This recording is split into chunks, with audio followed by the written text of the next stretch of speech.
Estamos de volta e olha, com o medo do coronavírus, muitas pessoas estão tomando remédios por conta própria, como uma forma de prevenção.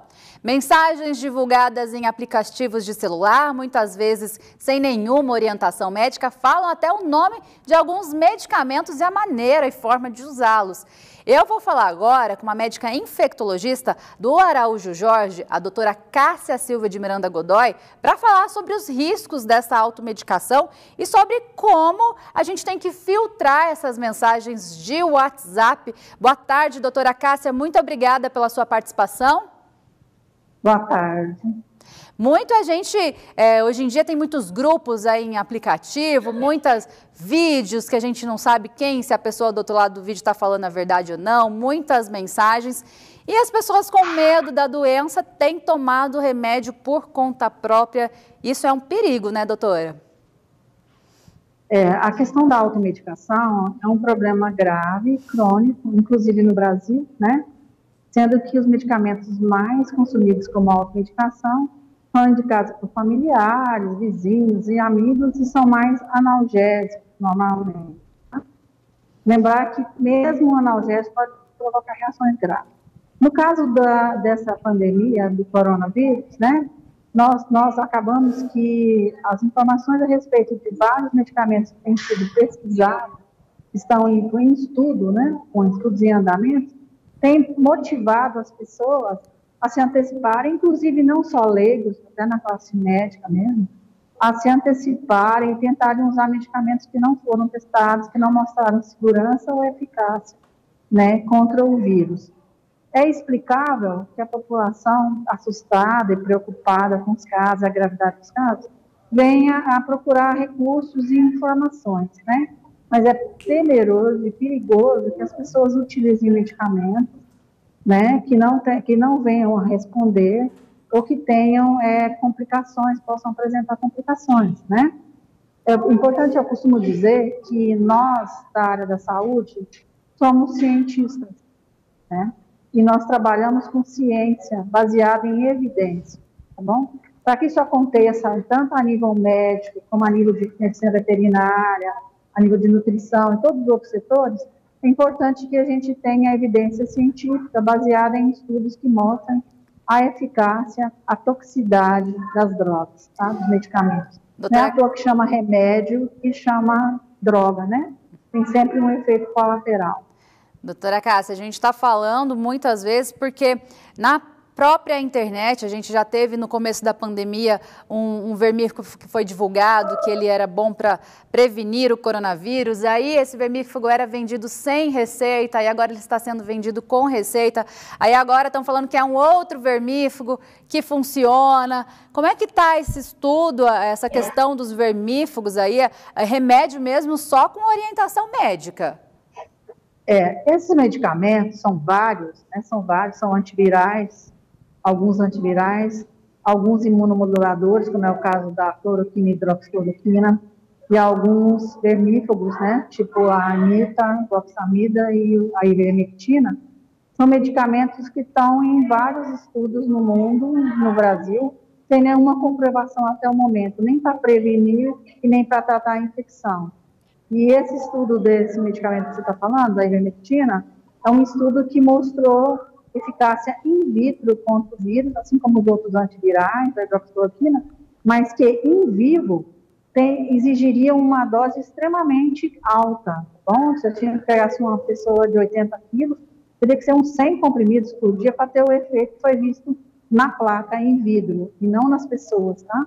Então, ele não é possível usar essa medicação nessa dose, e usar ela em subdose, em dose baixa, pode ser tóxico, porque é um medicamento que é usado, inclusive, na medicina veterinária, ivermectina, né?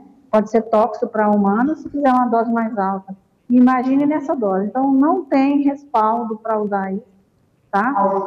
E você está falando de ver na internet, mas, às vezes, em determinadas regiões, a gente tem mesmo profissionais da saúde, ou até médicos, prescrevendo esse tipo de coisa. Ou então, quem não é médico na questão de administração pública, né, consegue algum apoio para distribuir isso. A gente viu isso no Nordeste inteiro, nesses últimos meses, né?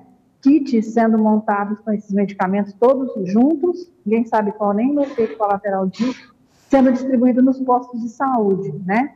Eu acho que acredito que as pessoas, não só pela mídia, mas pela informação de outros estados, de outros municípios, têm tentado repetir isso, porque alguém lá começou essa tipo de divulgação, de má divulgação, tá?